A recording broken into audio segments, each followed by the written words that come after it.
Programa Thaís Venâncio. Oferecimento Inês, aluguel de consultórios médicos com a melhor estrutura para o seu paciente. E Personal Print, comunicação visual em tecido, painéis para festas infantis e eventos corporativos. Vitória Ambiental.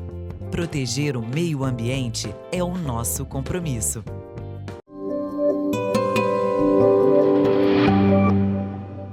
Hoje o meu assunto interessa muitos, homens e mulheres, mas eu tenho certeza que o público feminino vai querer saber mais. Vamos falar sobre ansiedade e depressão no programa Thaís Venâncio.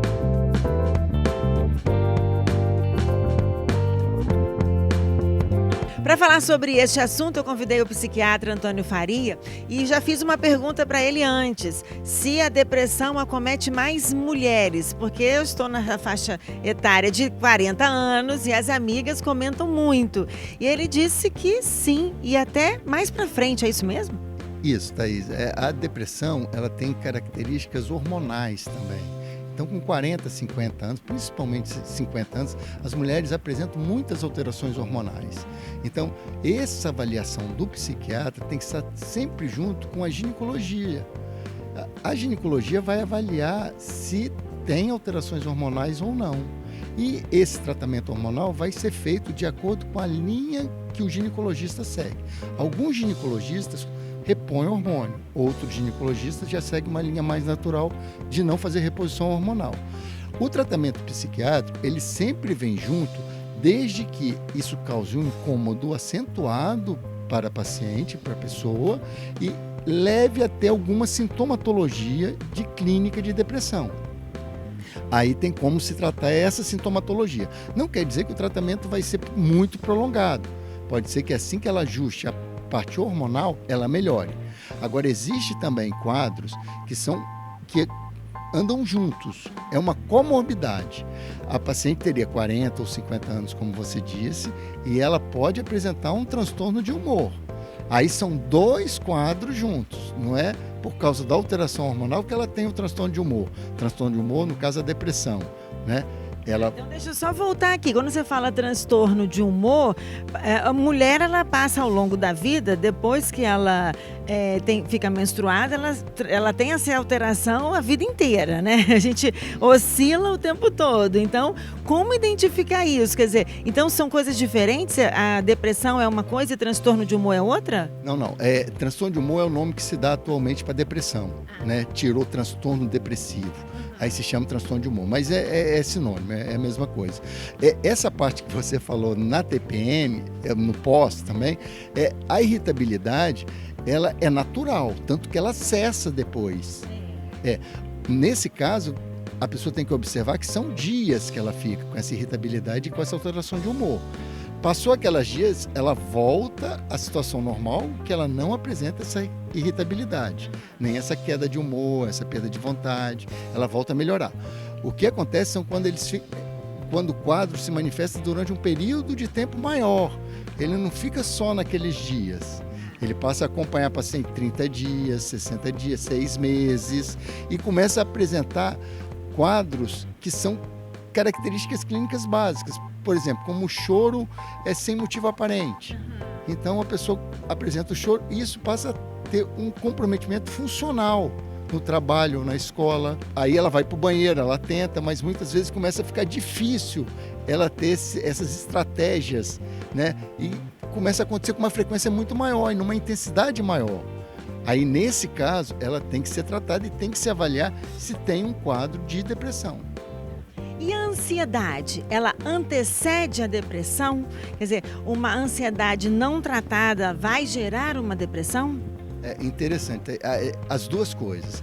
Tanto uma ansiedade pode levar a uma depressão, quanto a depressão pode levar a uma ansiedade, e os dois podem andarem junto. Você pode ter os dois quadros associados. Muitas vezes é muito comum o paciente que tem um quadro de ansiedade, essa ansiedade fica tão acentuada que a gente não consegue ver se tem um quadro de depressão associado. Então, inicialmente, você trata todo aquele quadro de ansiedade que está muito acentuado para depois conseguir visualizar um quadro de depressão. Muitas vezes, se o médico já suspeita que tem um quadro de depressão, ele já começa a tratar antes, mesmo com doses menores, mas ele está tratando a ansiedade de uma forma mais incisiva, mais certeira. O objetivo maior dele é retirar esse quadro de ansiedade que está acentuado, para conseguir visualizar melhor o quadro de humor. Agora eu fico imaginando a ginástica que o médico precisa fazer, a família, porque a sensação que eu tenho é que mulher e ansiedade é a mesma coisa. Nós somos ansiosas, já nascemos assim. Mas não só a mulher, eu acho que hoje em geral, né? O homem também. O homem que antes se mostrava muito forte a essas situações, existe um quadro de ansiedade que é um transtorno de pânico que os homens procuram tratamento, porque de uma forma incomoda tanto o paciente, que é a falta de ar, a sensação de morte iminente, sudorese excessiva, como se o coração fosse sair pela boca, como se disparar. Então, assim, são muitos sintomas que levam, inclusive, os homens a se tratarem. Então, hoje, os homens perderam muito essa resistência ao tratar. A mulher sempre procura mais o tratamento, isso que você falou é verdade. A mulher, ela é mais flexível a esse ponto. Ela vai mais ao consultório, ela procura se tratar mais. O homem demora mais a procurar esse tratamento. O homem demora mais. Ele vai procurar o tratamento quando a sintomatologia está muito acentuada e ele está tendo uma perda funcional, seja no trabalho ou na escola, na faculdade ou no trabalho. Então ele começa a ter uma perda funcional e aquela ansiedade começa a causar um prejuízo a ele. E a sintomatologia, um incômodo. Então ele vai tratar a sintomatologia com o objetivo também de recuperar a parte funcional dele. Eu vou fazer o seguinte, eu vou fazer um rápido intervalo, porque eu quero saber se alguns mitos, né, são verdades também. Tem alimentação que pode ajudar, tem algumas coisas que as pessoas falam por aí e vamos saber, né, como tratar também, isso é fundamental. Eu volto já já aqui na TV Ambiental, a TV que te reconecta. Você procura consultório médico para alugar? No Instituto de Neurociência do Espírito Santo, temos salas de alto padrão, secretárias e infraestrutura completa. O INES é uma clínica médica que está aberta a atender várias especialidades. Aqui você encontra conforto, comodidade e praticidade para atender muito bem o seu paciente.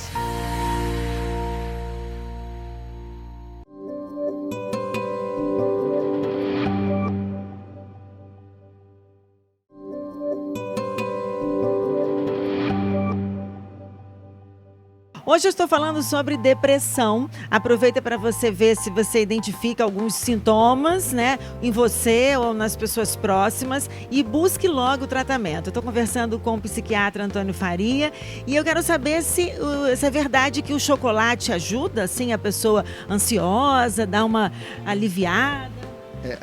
Ajuda sim, tá? O chocolate, ele age no triptofano, que é um precursor da serotonina.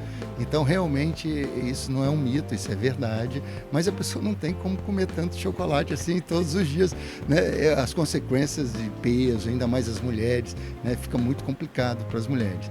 Então, o tratamento, ele é específico para a serotonina. O chocolate atuaria no precursor da serotonina, no L-triptofano, e assim aumenta a ação da serotonina. Tem alguns alimentos que vão ajudar também esse paciente? Thaís, isso é muito interessante. Existe uma área nova agora, que é a medicina do estilo de vida, que diz, há uns anos atrás, a parte intestinal, ela tem muitos receptores de serotonina. Então, essa área de medicina do estilo de vida, ela veio justamente para estudar essa, como se fosse o segundo cérebro, né? Para estudar essa área da parte intestinal ligada à alimentação. Existe sim a dieta saudável, né, a atividade física. Agora, essa dieta especificamente é muito individual, né? Muitas pessoas não gostam de determinadas frutas, verduras, então ela tem que combinar o que ela gosta para melhorar essa função intestinal dela. Dizem que o nosso intestino, né, é o nosso segundo cérebro, né? Assim, que a gente realmente, se a gente está mais preocupado, se a gente está passando por alguma situação, logo vem uma prisão de ventre, né? A gente tem cólica intestinal. Quer dizer, então essa correlação é importante, ela está bem equilibrada, é isso? Muito, muito importante. Uma situação que ajuda muito esse equilíbrio é a atividade física. A atividade física hoje não tem como não fazer. Até porque os tratamentos medicamentosos para ansiedade, elas dependem também da atividade física, que libera endorfina. Então você vai trabalhar com 2 neurotransmissores, a serotonina, às vezes a dopamina também, e a endorfina. Então a atividade física para o tratamento de quadro de ansiedade é fundamental.